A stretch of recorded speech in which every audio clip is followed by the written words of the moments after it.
Oui,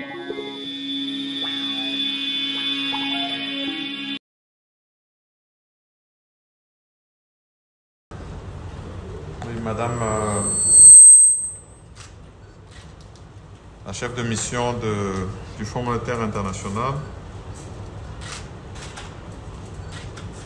Madame honorable questeur du Sénat, honorable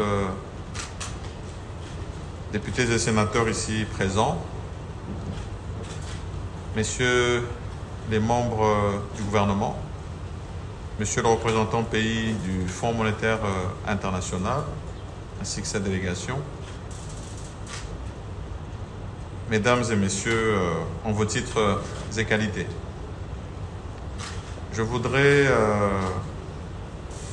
en premier lieu saluer cette mission qui est ici dans le cadre de la revue du programme engagé entre la République démocratique du Congo et le FMI depuis juillet de cette année. Et je vais faire un bref recul pour revenir sur une vision donnée par son Excellence Monsieur le Président de la République dès son entame de mandat.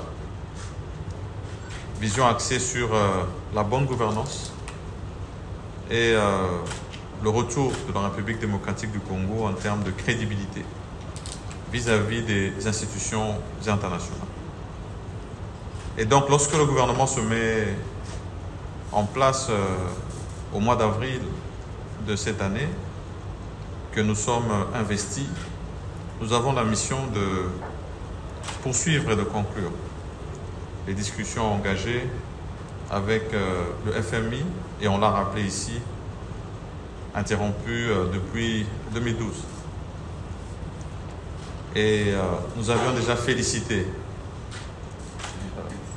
l'effort de tout le gouvernement d'aboutir justement à cet accord avec l'effort de tous, particulièrement des ministères des Finances, Budget, ainsi que de la Banque centrale. Et nous avons tenu depuis ce moment de rester sur ces valeurs justement de bonne gouvernance pour maintenir notre cadre macroéconomique en respectant le pacte de stabilité tel que discuté avec le FMI. Et nous avons voulu aller dans le sens du maintien des accords établis. Nous avons, avec satisfaction, pu maximiser les recettes au-delà de ce qui était attendu, au point que nous avons pu déposer une loi rectificative du budget 2021 à la hausse pour la première fois dans notre pays. Nous restons convaincus que les efforts à fournir sont encore énormes. Et je crois que avec l'accompagnement du FMI, nous serons en mesure, dans le cadre de la sélection de nos réformes, des réformes structurantes, d'atteindre ces objectifs que nous nous sommes assignés. Au-delà des investissements, tels que cela a été mentionné, parce que c'est très attendu dans le cadre du développement social de notre pays, nous avons d'autres secteurs dans lesquels nous voulons avoir une certaine éclosion pour sortir de la dépendance du secteur minier.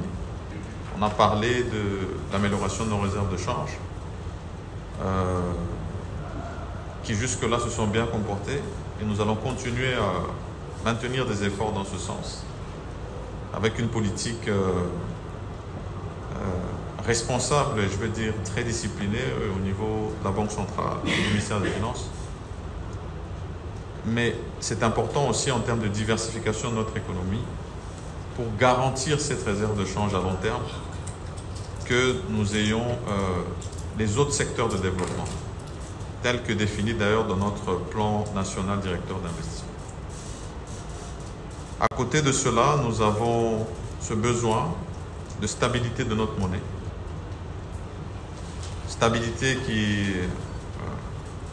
s'est maintenue tout au long de l'année 2021 et nous espérons continuer dans ce sens-là pour augmenter la confiance justement dans la monnaie locale et permettre d'améliorer aussi notre économie par la stabilité. Moi, tout ce que je peux encourager, ce sont ces échanges qui se font actuellement. Échanges qui garantissent en fait la bonne collaboration entre la République démocratique du Congo et le FMI à travers cette première revue qui, en tout cas d'ores et déjà, annonce que nous allons avoir plus de points de convergence, à mon sens, et que pour le reste, je suis convaincu que dans les exercices à venir que nous allons faire, nous allons nous rapprocher chaque fois des objectifs que nous nous sommes assignés. Tout à l'heure, on a mentionné que c'est la première mission du FMI en présentiel cette année. Ça veut dire que la République démocratique du Congo accueille la première mission du Fonds monétaire international dans le contexte Covid-19. Et c'est une bonne chose parce que c'est toujours différent d'avoir des rencontres en présentiel où des échanges peuvent se faire à chaud et permettre aussi une certaine convivialité en termes des relations que nous avons. Donc moi je salue vraiment cette mission qui est avec nous aujourd'hui. J'encourage les discussions qui se sont entamées et la bonne résolution de celle-ci. Et bien sûr, à notre niveau, nous allons nous assurer de l'accompagnement de ce programme et l'engagement du gouvernement sous, bien sûr, la supervision de son Excellence, Monsieur le Président de la République. Donc, merci à tous, merci surtout pour ces travaux qui sont faits actuellement. Merci pour les efforts consentis pour la République et pour nos concitoyens. Nous sommes déterminés à les continuer et à les mener à bon port. Merci à tous.